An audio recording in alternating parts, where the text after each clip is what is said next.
बिस्मिल्लाहिर्रहमानिर्रहीम। इस्लामी रसूम व आदाब के ज़िमन में ज़ाहिर है कि ये बहुत सारी गलतफ़हमियाँ हैं जो पाई जाती हैं बाज़ औक़ात हमारे यहाँ, क्योंकि रसूम व आदाब वो चीज़ हैं जिनका ताल्लुक़ कल्चर से होता है, जिनका ताल्लुक़ तहज़ीब से होता है, सकाफ़त से होता है।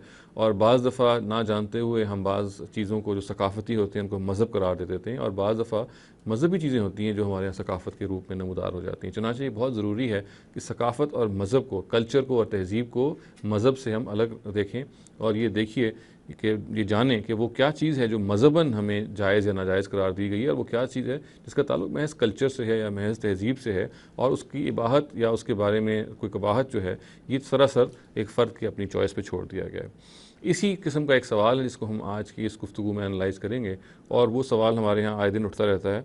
वो ये है कि क्या सालगिरह की तकरीब जो है, सालगिरह का जो फंक्शन है, बर्थडे का जो फंक्शन है, क्या मज़हब इस पे कोई कदगन लगाता है? क्या ये कोई गैर मज़हबी काम है? अगर हम सालगिरह को सेलिब्रेट करते हैं तो क्या हम कोई इसमें यहूद व नसारा की पैरवी करें? मिसाल के तौर पे इस्तिदलाल किया जाता है कि ये गैर मुस्लिमों का फंक्शन है, इसको हम अडॉप्ट नहीं कर सकते, इसलिए कि ये हमें रोक दिया गया है। तो कुरान मजीद की रोशनी में अगर हम और सुन्नत नबवी की रोशनी में भी अगर हम इस बात का जायज़ा लें तो हमें इस तरह की कोई ममानियत नज़र नहीं आती।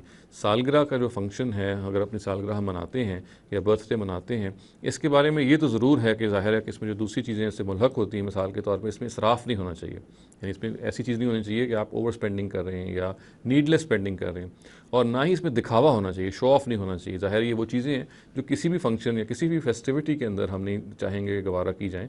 ताहम फ़ी नफ़्स ही सालगिरह मनाना, मज़हब को इस पे कोई एतराज़ नहीं है। अगर मज़हब को इस पे कोई एतराज़ होता तो ज़ाहिर है कुरान मजीद में या नबी सल्लल्लाहु अलैहि वसल्लम की अपनी सुन्नत में या उनकी हदीसों में ये बात बयान हुई हुई होती। इसलिए कि हमें ये मालूम है कि सालगिरह या पैदाइश का दिन तो ज़ाहिर है कि नबी सल्लल्लाहु अलैहि वसल्लम की अपनी ज़िंदगी में भी आया और सहाबा की ज़िंदगी में भी आया। ये और बात है कि उन्होंने इसको सेलिब्रेट नहीं किया, मगर उनके सेलिब्रेट ना करने का मतलब ये नहीं है कि सालगिरह में कोई ममानियत हो गई है, सालगिरह कोई ऐसी चीज़ है जो मज़हबन गलत है। मैंने अर्ज़ किया कि इसके बारे में अगर कोई एतराज़ किया जा सकता है तो उसको इसके मनाने के अंदाज़ में किया जा सकता है कि इसके अंदर दिखावा ना हो, इसके अंदर इसराफ़ और तब्ज़ीर ना हो। मगर फ़ी नफ़्स ही सालगिरह को हम अगर गलत करार देंगे या इसको हम ये करार देंगे कि औरों का फंक्शन है, तो देखिए यही तहज़ीब इसी को कहते हैं। तहज़ीब का जब किसी तहज़ीब से टकराव होता है तो कुछ चीज़ें दी जाती हैं, कुछ चीज़ें ली जाती हैं। उनमें से अगर बाज़ वो चीज़ें इख्तियार की जाएँ जो मज़हबन गलत नहीं है या मज़हबन उन पे कोई एतराज़ नहीं है, तो उनको इख्तियार करना या उनको अडॉप्ट करना, आप ये तो कह सकते हैं कि आपकी नेशनल स्पिरिट के ख़िलाफ़ है या उस नेशनल स्पिरिट को आप उसके वो मुताबिक नहीं है। ताहम ये कहना कि वो मज़हब के ख़िलाफ़ है, ये दुरुस्त नहीं।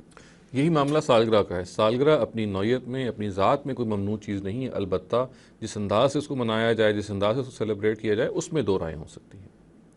अक़ूलु क़ौली हाज़ा वस्तग़फ़िरुल्लाह ली व लकुम व लिसाइरिल मुस्लिमीना वल मुस्लिमात।